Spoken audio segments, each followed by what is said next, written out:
Эндийн мэдээ танд хүрч байна. За хүүхдийн цуслангуудад тулгамддаг асуудал нь газрын төлбөр автсан байдаг.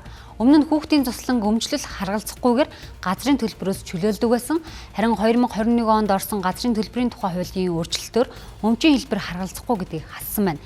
Ингэснээр нарс хүүхдийн цуслан гэхэд жилд газрын төлбөрт 162 сая төгрөг төлөх шаардлагатай болсон.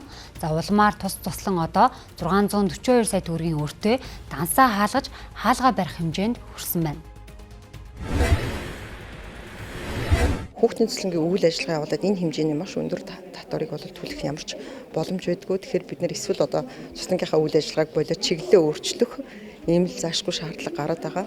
Гэтэл бид чинь одоо нөгөө хүүхдийн байгууллагт хүүхдийн цусландаа маш олон жил ажилласан. Энэ одоо хүүхдийн цусланг хിവэр нь хүүхдэд нь үлдээсэн гэсэн чин хүсэлтэй байгаа. Газрын төлбөрийг одоо өмчийн хэлбэр харгалзахгүй ингээд чөлөөлөөс төлбөрөөс гэсэн ийм хүсэлт байна.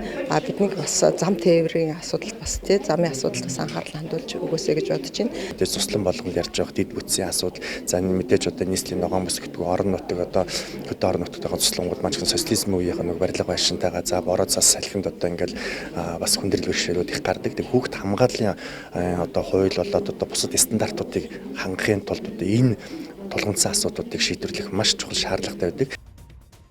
Цуслангуудын олонх нь байгалийн үзэсгэлэнт тусгай хамгаалцтай газар байрладаг нь төлбөр өндөр байх шалтгаан болдог байна.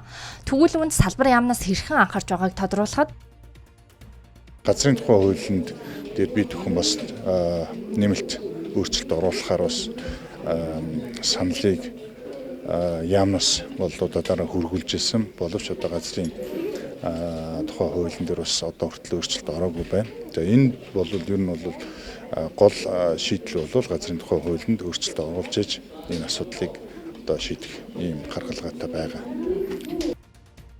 Улсын хэмжээнд хүүхдийн 61 цуслан бүртгэлтэй байдгаас 48 цуслан тогтмол үйл ажиллагаа явуулж байна. Эдгээрт жилд 91 мянган хүүхэд амардаг. Энэ нь нийт хүүхдүүдийн 9% буюу 10 хүүхэд дутмын нэг нь цусланд амарч байгаа гэсэн үг юм а. Тэгвэл салбар яамнаас 2 хүүхдийн нэгийг цусланд хамруулахаар зорж байна. Хүүхдүүдийг аль болохоор одоо зуны амралтын үеэр нь өвлийн амралтын үеэр нь аль болохоор цусланд хамруулах одоо бодлого бол Монгол төрийн том бодлого байх хэрэгтэй. Тэгээ энэ хүрээнд одоо бид нар мэдээж хөрөнгө оруулалтын асуудлыг шийдвэрлэх хэрэгтэй.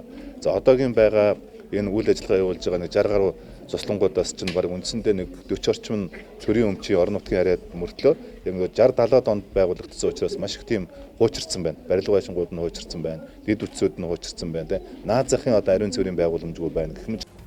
Өөрөөр хэлбэл цаашид цуслангуудын үйл ажиллагааг сайжруулахад үе шаттай анхаарч төрийн бодлогод тусгана гэлээ.